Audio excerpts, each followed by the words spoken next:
Iya, dan 1-0 buat Roy Suryo ya. Atau berapa kosong dari Kadian? Udah berkosong-kosong kayaknya. Kadian diminta untuk menjadi... Menyebut dirinya sukses membantai Roy Suryo berkali-kali, seakan menampakkan siapa Dian Hunafa yang sebenarnya. Dia melibatkan diri dalam diskusi isu ijazah Gibran, bukan untuk mengedukasi publik, tapi sekedar mencari kesalahan Roy Suryo dan kawan-kawan. Tapi benarkah Dian Hunafa memiliki kecakapan yang mampu membantah logika Roy Suryo dan kawan-kawan? Atau Dian hanya sekelas buzzer yang berusaha membuat pembenaran dan bukan kebenaran? Berikut beberapa fakta pernyataan Dian Hunafa yang saling kontradiksi dan sekaligus dipatahkan praktisi pendidikan yang berkarir di Singapura.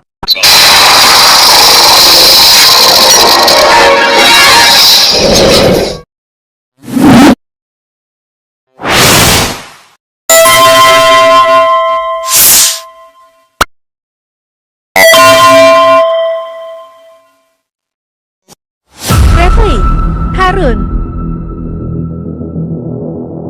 Peoples, Opinion.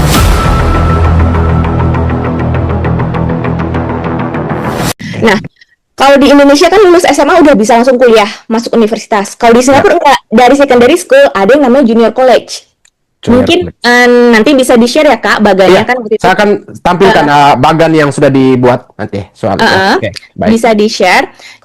Sudah secondary express pun nanti ada tes lagi. Apakah akan masuk di junior college ataukah masuk di politeknik? Junior college itu masa belajarnya cuma 2 tahun, politeknik itu masa belajarnya 3 tahun. Kalau mau masuk universitas, emang biasanya lulusan junior college. Jadi itu disebutnya A-level kalau mau masuk universitas. Kalau misalnya yang lulusan politeknik, biasanya masuknya jadinya ke kampus swasta. Baik, swasta. Sudah bisa dilihat? Ya, kelihatan jelas. Ya kan? Primary school 6 tahun, terus nanti ada tes dulu nih untuk kita masuk ke yang express atau yang normal. Baru nanti kalau misalnya tesnya lulus masuk yang express, itu pun dibagi, ada tes lagi nanti, ada junior college dan ada politeknik. Kalau secondary school yang normal 5 tahun, biasanya 4 tahun pertama itu kita disebutnya N-level, 1 tahun berikutnya itu disebut O-level. Dari O-level biasanya masuknya ke politeknik, baru universitas swasta, kayak gitu. 2 kali Dian Hunafa menjelaskan panjang dan lebar bahwa seorang tamatan secondary school di Singapura tidak bisa masuk ke universitas. Dia harus menyelesaikan 1 jenjang lagi yang disebut junior college atau bisa juga melalui politeknik untuk bisa diterima di universitas. Tapi lihatlah ketika Andi Aswan mulai menggiring opini, Dian Hunafa pun berubah. Tiba-tiba dia mengikuti pola alur berpikir Andi Aswan yang memaksakan ingin mengatakan bahwa tamatan secondary school bisa masuk ke universitas, dan ini sekaligus membantah pendapatnya sendiri dari awal. Ketika dia selesai 2 tahun di secondary school itu, apakah mereka menerima sertifikat yang menyatakan setara dengan SMA begitu di Jakarta? Kalau di Singapura, kalau di Indonesia-nya saya kurang tahu ya, tapi kalau di Singapura sudah menyelesaikan kelas penyetaraan itu sudah bisa lanjut untuk daftar ke universitas swasta ya, terutama ya. Kayak gitu. Kalau untuk di Indonesia-nya ya pasti harus ada penyetaraan. Maksud saya ada sertifikat nggak mengatakan bahwa dia sudah komplit ya, sesuai dengan kurikulum di sana, selesai dalam waktu 5 tahun misalnya. Ada nggak surat sertifikat seperti itu, Mbak Dian?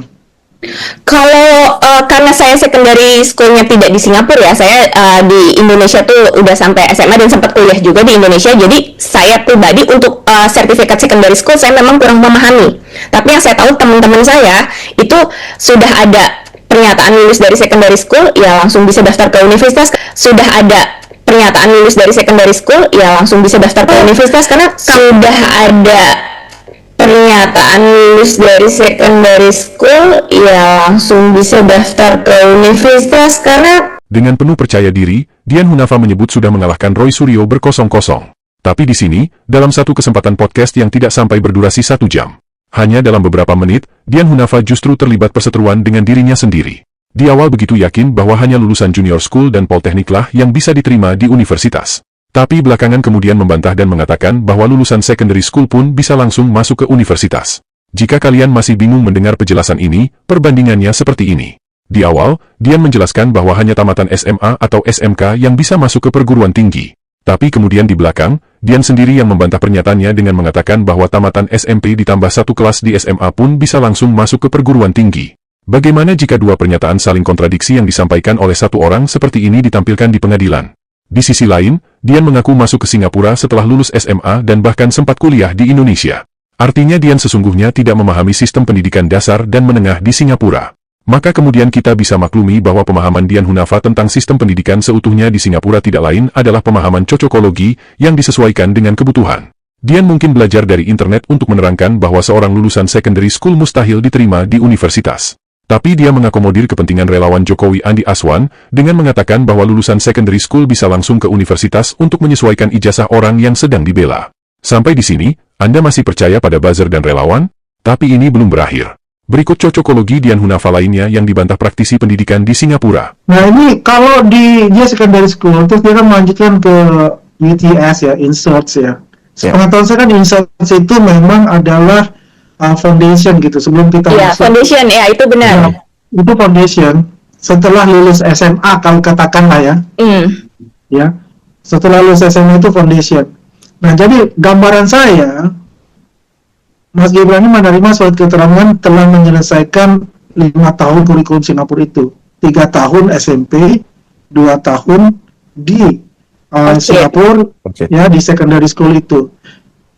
Pemikiran di sini, ya, ketika dia lulus SMP, dia melanjutkan ke Singapura itu 4 tahun SMA-nya sampai 5 tahun. Ngulang dong, buat apa double? Nah, jadi kan seperti mau sampai 5 tahun. Ngulang dong, buat apa double? Nah, jadi kan seperti mengulang ya. 5 tahun. Ngulang dong, buat apa double? Nah, jadi kan seperti mengulang ya. Nah, sedangkan di Indonesia kan SMP-nya sudah selesai. Sudah selesai. Betul. Jadi berarti kan kalau di Singapura itu tidak ada namanya junior high atau senior high ya? Ada, cuma primary dan secondary school. Primary dan secondary school, oke. Perhatikan baik-baik ya. Dian Hunafa dan Andi Aswan sedang membangun opini dengan mengarang bebas bahwa ketika Gibran lulus SMP atau kelas 9 di Indonesia, Gibran kemudian melanjutkan sekolah di secondary school Singapura 2 tahun, lalu sudah bisa disebut menyelesaikan kelas 10 dan kelas 11. Mereka mencoba membuat lompatan seolah-olah karena Gibran sudah lulus secondary school lalu layak dianggap setara kelas 2 SMA di Indonesia. Mereka mencoba menutupi fakta bahwa lulusan secondary school hanya setara kelas 1 SMA. Dian lalu mengarang bebas cerita dengan mengatakan bahwa tidak mungkin lulusan SMP di Indonesia yang notabene sudah lulus kelas 9 akan mengulang kembali di kelas 9 untuk menyesuaikan sistem pendidikan di Singapura. Namun klaim Dian Hunafa ini dibantah oleh salah satu agen penyalur anak sekolah dari Indonesia ke Singapura berikut ini. Ngomong-ngomong soal pendidikan di Singapura ya, terutama untuk secondary, ini banyak banget orang tua yang bingung, Pak. Soalnya pas mereka mau pindahin anak-anaknya, ada yang turun, ada yang harus ngulang. Nah, itu sebetulnya seperti apa sih, Pak? Parents pindahin anaknya dari Indonesia ke Singapura, bingung karena kok ada yang turun kelas, ada yang mengulang kelas. Penjelasannya sederhana. Sistem pendidikan secondary school di Singapura itu berbeda dengan di Indonesia. Jadi, ada 2 sistem pendidikan secondary school di Singapura. Yang pertama, kita sebut dengan express program. Seperti apa tuh, Pak? Namanya express pasti lebih cepat. Jadi programnya itu 4 tahun, secondary 1, secondary 2, secondary 3, dan secondary 4 diakhiri dengan ijazah yang namanya O-level atau lengkapnya GCE O-level. Ini ada duplikasinya di Indonesia, dinamakan IGCSE O-level. Itu yang pertama. Yang kedua, tadi yang express. Sekarang yang namanya normal program. Tadi express 4, sekarang 5 tahun. Secondary 1, secondary 2, secondary 3, secondary 4. Nah, sampai di sini stop. Dapat ijazah N-level. Terus lanjut ke secondary 5, dapat ijazah sama O-level tadi. Jadi bedanya yang satu di tahun keempat, yang satu di tahun kelima. Satunya 4 tahun, satunya 5 tahun. Nah, inilah perbedaan sistem inilah yang menyebabkan pada saat orang tua memindahkan anak dari Indonesia ke Singapura, ada yang harus turun kelas, ada yang harus mengulang karena peraturan dari secondary school ini tadi. Jadi saya kasih contoh ya, saya kasih contoh sederhana. Students yang dari SD kelas 5 naik ke kelas 6, waktu pindah ke Singapura, dia tidak boleh langsung masuk di primary 6, tidak boleh. Kenapa, Pak? Nggak boleh langsung, bukannya idealnya dari 5 langsung ke 6 gitu idealnya ya? Dari 5 ke 6. Betul. Karena primary 6 itu langsung ada yang namanya ujian seperti OAN-nya di Indonesia. Pemerintah Singapura tidak izinkan.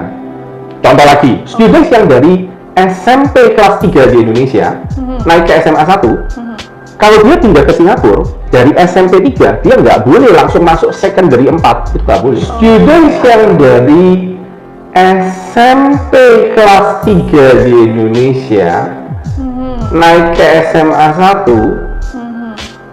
kalau dia pindah ke Singapura, dari SMP 3, dia nggak boleh langsung masuk secondary 4, itu nggak boleh.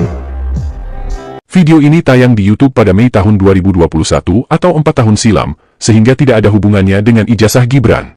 Mereka adalah agen penyalur anak-anak yang ingin melanjutkan pendidikan di Singapura, dan mereka membuat podcast untuk memberikan pemahaman kepada orang tua dan calon siswa yang ingin melanjutkan sekolah di Singapura. Jadi anggapan Dian Hunafa bahwa seorang tamatan SMP di Indonesia jika melanjutkan sekolah di secondary school bisa langsung masuk kelas 10 dan selesai di kelas 11 adalah anggapan yang keliru.